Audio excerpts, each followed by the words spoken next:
भागवत महापुराण की जय। कृष्ण कन्हैया लाल की जय। राधा रानी की जय। भगवान श्री कृष्ण के सभी भक्तों को राधे राधे, जय श्री कृष्ण।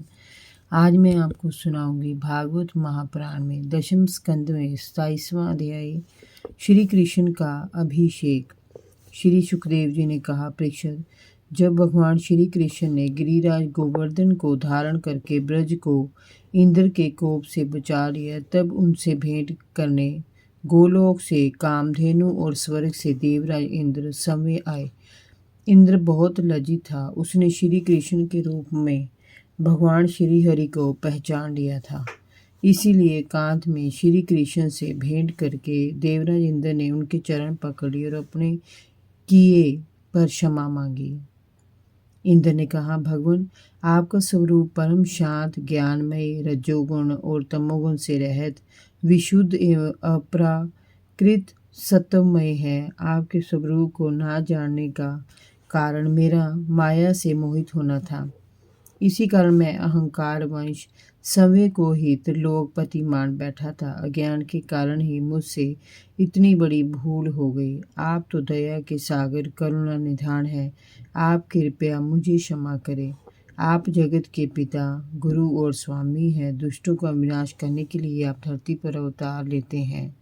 आप ही भक्तों की लाशों को पूर्ण करने वाले और जगत का नियंत्रण करने वाले महाकाल हैं। जो लोग अज्ञान के कारण मेरी तरह अपने को ईश्वर मान बैठते हैं, उनका अहंकार तोड़ने के लिए आप तरह तरह की लीलाएं करते हैं।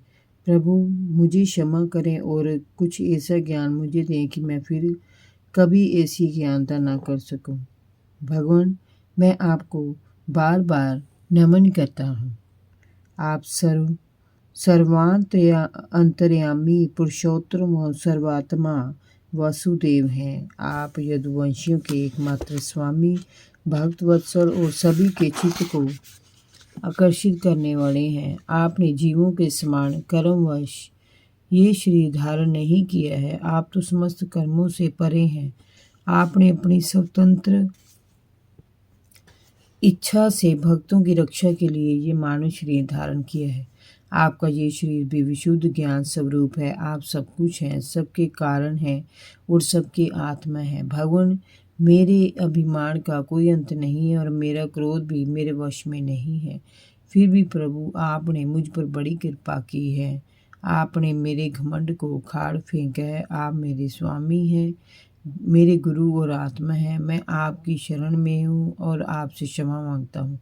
परीक्षित, देवराज इंद्र के द्वारा इस प्रकार स्तुति करने पर भगवान ने मुस्कुराकर कहा, इंद्र, तुम ऐश्वर्य और धन संपत्ति के मध्य में अंधे हो रहे थे, इसीलिए मैंने तुम्हारा यज्ञ भंग किया है। अब तुम मुझे हर पल स्मरण रख सकोगे। जाओ, तुम्हारा मंगल हो और मेरी आज्ञा का पालन करो।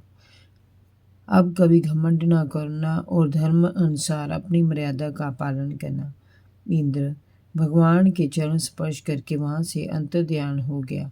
तभी वहां गोलोक से आई कामधेनु आई और भगवान को नमन करके बोली, हे सच्चिदानंद भगवान श्री कृष्ण, आप महायोगी योगेश्वर हैं। आप इस सृष्टि के कारण हैं।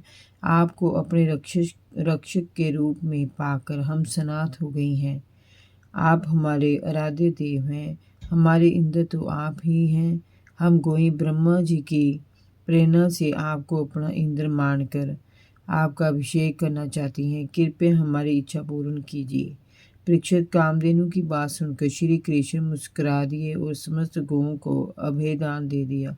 इसके बाद कामधेनु ने अपने दूध से और ऐरावत हाथी द्वारा लाए आकाश गंगा के जल से समस्त देव ऋषियों की उपस्थिति में उनका अभिषेक किया और उन्हें गोविंद नाम से संबोधित किया। उस समय मुख्य मुख्य देवताओं ने उनकी स्तुति करके उन पर दिव्य पुष्पों की वर्षा की।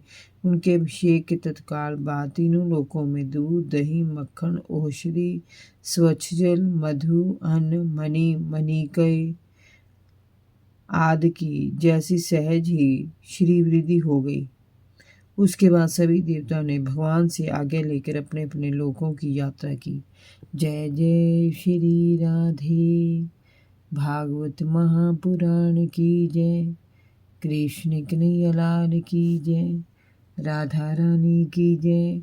भगवान श्री कृष्ण के सभी भक्तों को राधे राधे, जय श्री कृष्ण।